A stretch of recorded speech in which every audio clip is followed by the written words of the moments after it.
Hey there, Caleb Christensen with the Unlimited Leads podcast. Today we have Scott Hughes from Saniderm Medical.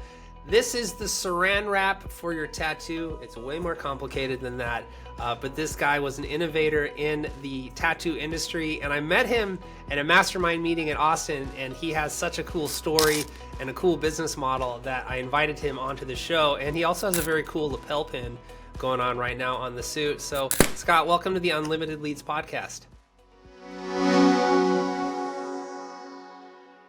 Hey, thanks. It's great to be here. Yeah, so just tell us about yourself. Tell us about Scott the man. So Scott the man, I live here in Salt Lake City, Utah. Raised here. Started my business 12 years ago. Kind of lucked into this business a little bit, and it's been an awesome journey so far. I am the father to 2 daughters and an avid boater and wakeboarder. Awesome. How old are your daughters? So I have a 16-year-old, a junior in high school, and a 10-year-old. Oh, awesome. I have a 15, 10, and 8-year-old daughter. No boys. I don't know how to make boys, and apparently neither do you. All right, the all-girl club right here. That's it. Do you have a girl dog as well? No, my dog is a boy. Okay. All right. That's good. So, what is Saniderm Medical? What was the inspiration? Like, what led up to that? If you could just go into that. Yeah, so I'll give you a quick backstory. So I went to college thinking I was going to be an oral surgeon. I took all of the pre-dental classes, all of the, biology, chemistry, anatomy type classes, and was really on that path to go into the medical world. Unfortunately, I wasn't a great student in college, and I didn't get the best grades and ended up not getting into dental school. I learned all the stuff. I did great on the DAT, the entrance exam for dental school, just wasn't a great college student, and ended up switching gears when I didn't get into dental school and graduated with a degree in Spanish and started working Spanish injury claims for Farmers Insurance. Which was fine. Totally different from oral surgery. Totally different from oral surgery, right? But it put my Spanish to work. I was, speaking Spanish, handling these injury claims for car accident victims.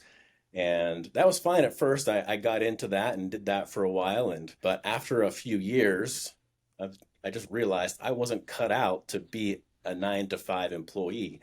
I had my own ideas about how to do what I was doing, and I just didn't have that flexibility to put my own twist, put my own processes into handling those claims for a big corporation like Farmers Insurance.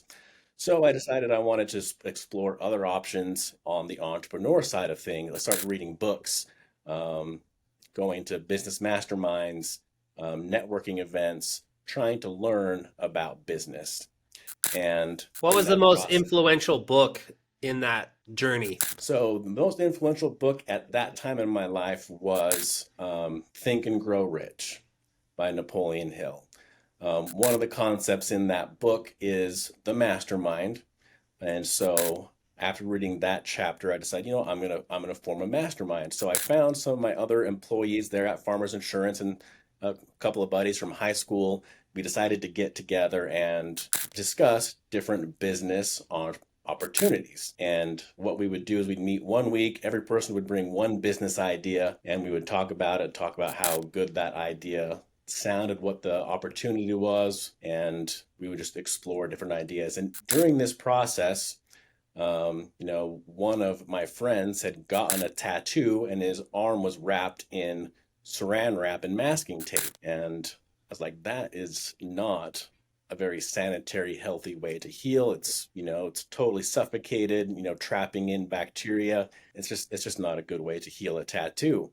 And so from there, the idea to bring bandages that they were actually using in burn units in hospitals into the tattoo industry, that's where the idea came from. And so I researched those bandages that they were using in hospitals. They were made by, a big corporation, it's probably a Fortune 100 or more company here in the US. I looked into working with them to sell their bandages into the tattoo space. However, they were selling bandages at hospital prices, which just wasn't going to work in the tattoo industry. So, looking into it further, realized there was no patent anymore on those bandages because patents are only good for 20 years. And knowing that, I was able to go to China, find a different manufacturer to make those bandages for a much more affordable cost that the tattoo industry could support. And so I got some samples made and decided to go into tattoo shops just to see if I could get tattoo artists to try these bandages out. And at the time, I didn't have any tattoos. So I just walked into a tattoo shop and handed over these bandages, kind of explained how to use them, what they were for. And artists were eager to try them out. They were excited to see something new. And so they would try them out. I'd follow up in a week and a lot of times make the sale. And so that's kind of how the whole process started.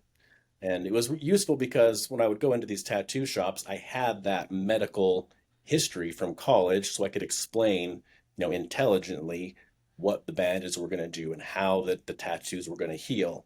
And that was able to give some credibility to what I was saying and help the tattoo artists understand the healing process a little bit better. So that's where it all started. And So let's back up a little bit. You kind of went on this journey of discovery. You're like, I don't like where I'm at. It's really the hero's journey. It's like you're discontent with your current state of affairs. And I don't know where I need to go. I just know I need to not be here.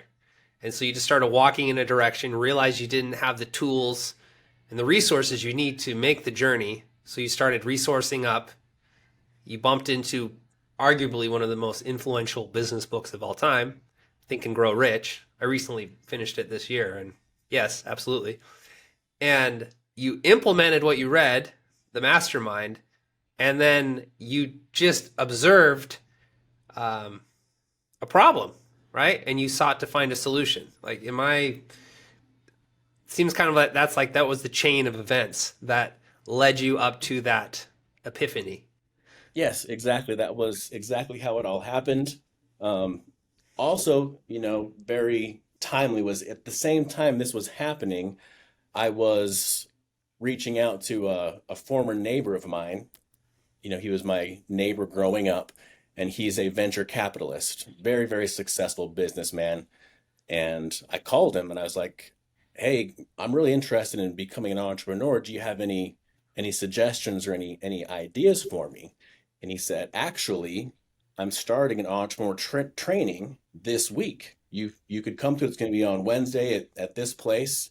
If you show up, we'll be training entrepreneurs, and it's going to be a competition style training, but you're totally welcome to come participate." And that was just perfect timing that I could go and sit through those classes and listen to him speak and other speakers talk about forming businesses.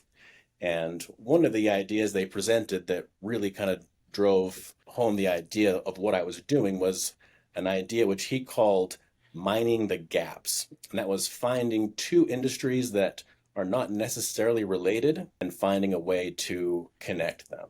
So the Mm. example that he gave in the training that I recall was software and trucking. Two totally different industries, but if you create a software program to help truckers, then that's where you mine that gap between the industries. And so what I realized I was doing in my situation was mining the gap between the medical industry and the tattoo industry, where there hadn't really been a lot of crossover before this time. And this was back in, like I said, 2011, and there really was no medical company entering the tattoo space yet. Which is weird I because you're decided basically making an open wound on someone's body. it is a little bit weird when you think about it that there wasn't that crossover. But at the same time, the tattoo industry is incredibly young. People don't realize that it wasn't legal to tattoo in the United States in all 50 states until 2006. Wow. Crazy stat that people don't realize. And so the big medical companies weren't spending time or effort in the tattoo industry because it was considered, a, a dark alley, back room sort of industry. Right. and it wasn't even legal in the entire country until 2006. So nobody had been spending money in that industry. Okay. And so that was my big idea. All right, I'm going to enter the tattoo industry with a very medical feel, a very, clean look. Because the tattoo industry, if you go to a tattoo convention, everywhere you look, it's black, it's skulls, it's flames. And to really stand out, I showed up to the tattoo conventions bright blue, white, medical. My logo is a medical cross, and the industry really loved it. It really came in from a whole new angle. Got it. So you started the street team, just pounding the pavement. You didn't have a neck tattoo yet, so I don't know how you got even in the front door. How did you go from just hustling and grinding to, more stable long-term growth in your sales and marketing? Okay, great. So I went door to door here in the Salt Lake area where I live. Once I'd exhausted all the shops here, and I had a bunch of customers who were placing regular orders, I was just delivering them by hand. I didn't even have my product didn't even have boxes back then. I literally just ordered samples from China, and I was delivering them in Walmart bags just to really get to prove the concept, right? I didn't want to spend All a right. ton of money. I didn't start this money with or this company. I didn't start this company with money from any investors. I really just bootstrapped the whole thing.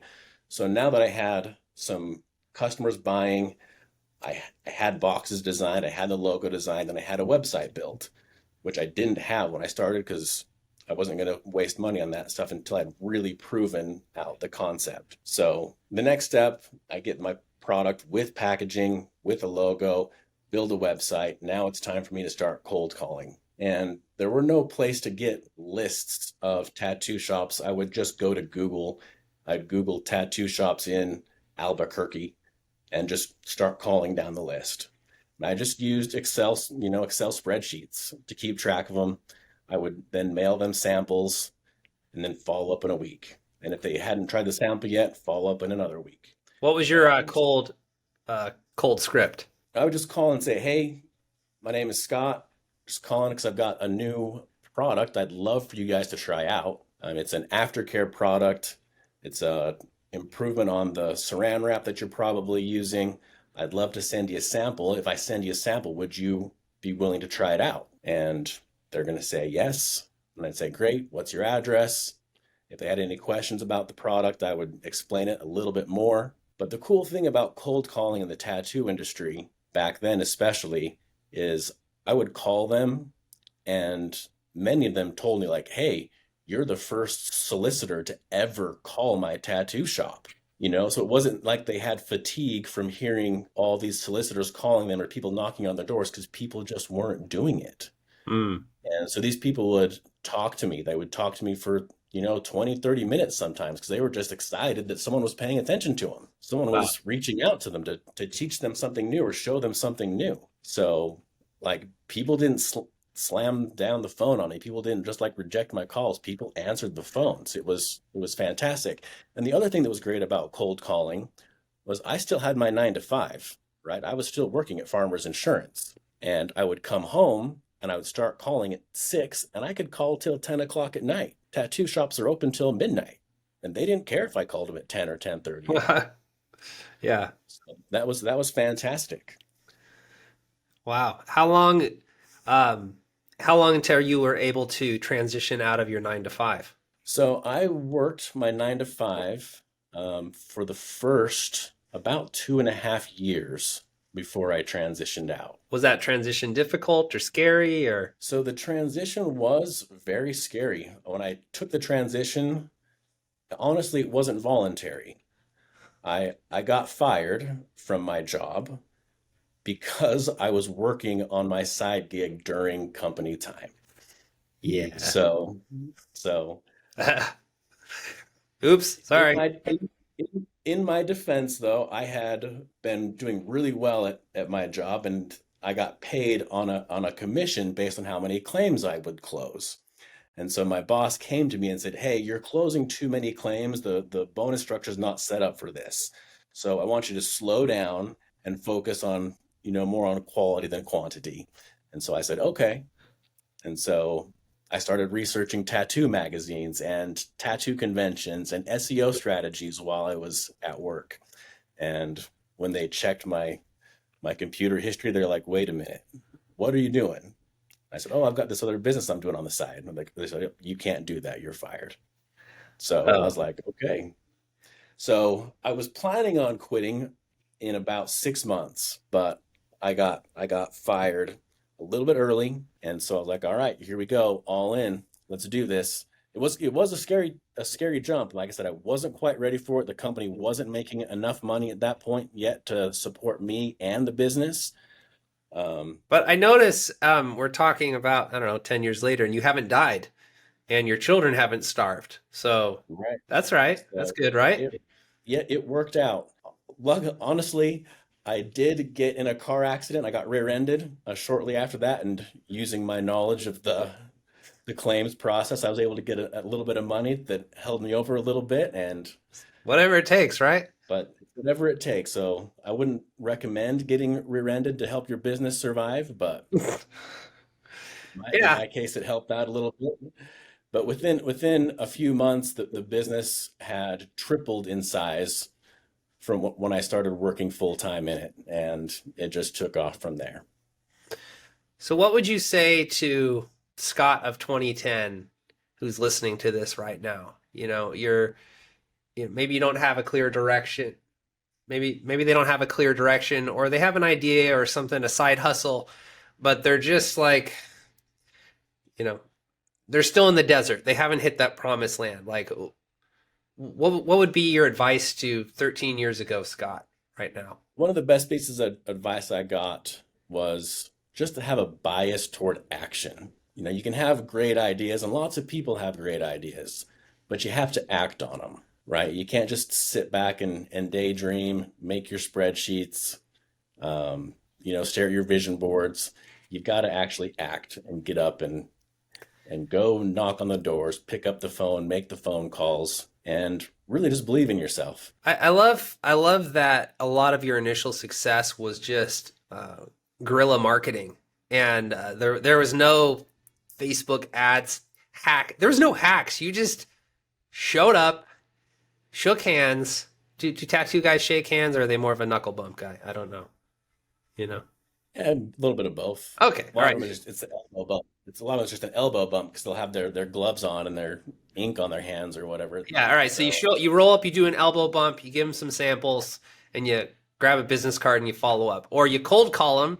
And I love the fact that they were actually thanking you for cold calling them. I haven't done a lot of cold calling in my business, but I have landed one of my most active and engaged and like appreciative clients through straight up cold calling. And they're like, "We love you, Caleb. Thank you, Caleb." And I'm like, "My gosh, I thought I was bugging you." But if you don't make that leap and do that cold outreach, like two people lose. One, the person you're going to help, because if we have a product or service that helps people, it's really our duty to get it out in the world, right?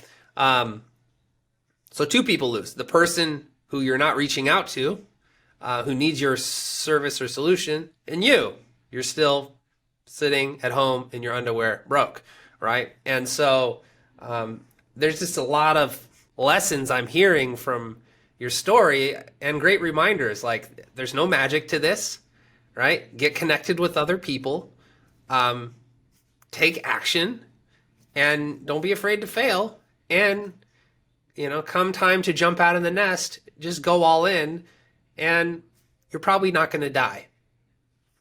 right, no one died in this process. And I will say one other story that was very interesting and useful. So in the beginning, I was making my cold calls, and no one loves making cold calls, right? It's maybe somebody does, but I didn't necessarily love it. But I did it because I had a good product, I wanted to share it, and I wanted my business to work. But in addition to doing those cold calls, I decided, you know what?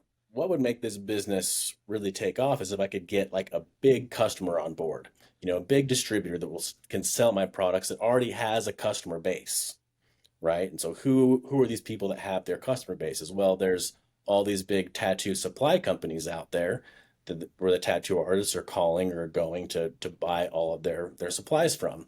So I thought, you know what? I'm gonna write an email and I'm gonna go out and scrape the internet for every tattoo supply company I can find. And I'm just going to send out an email, right? So no one had heard of my product, no one had heard of my company. And I don't know how many emails I sent out. I don't remember. But I know that one company responded, and that company happened to be in Sweden, and I closed that deal.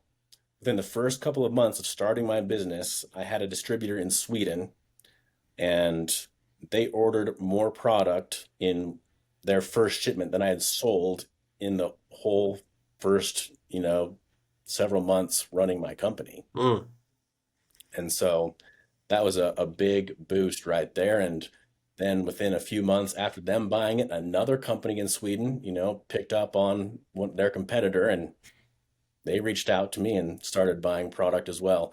So, it doesn't hurt just to kind of shoot for the stars. I just kind of blanketed the whole world with emails, and Yeah. somebody responded. The Swedes love their tattoos, I'm sure. Yeah, absolutely.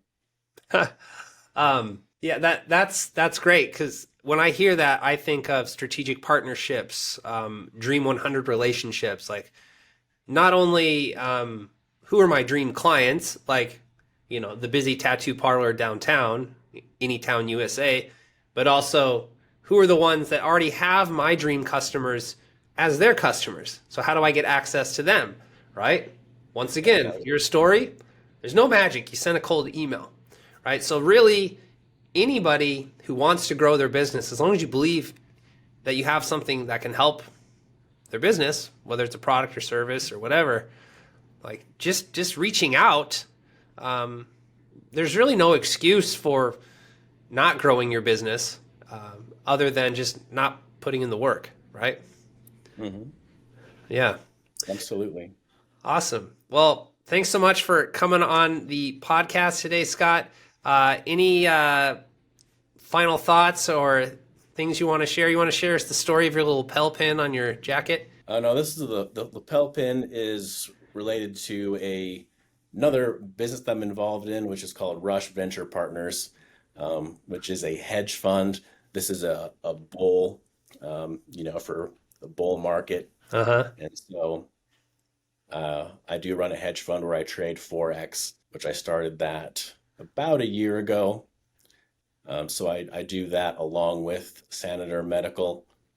And so that's what the pin is all about. Well, it looks cool. It reminds me of the 96 Bulls Yeah, it kind logo. of does. It kind of does. Yeah. So Uh, anyway, the parting wisdom I would say is, spend time learning. Like I started off learning. I read a bunch of books, and got myself motivated. I read, like I said, Think and Grow Rich, Win Friends. What's the other one called?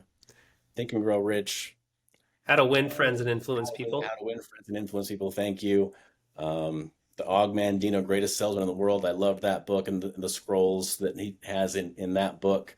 I studied those. Another thing that helped me a lot was the Small Business Development Center.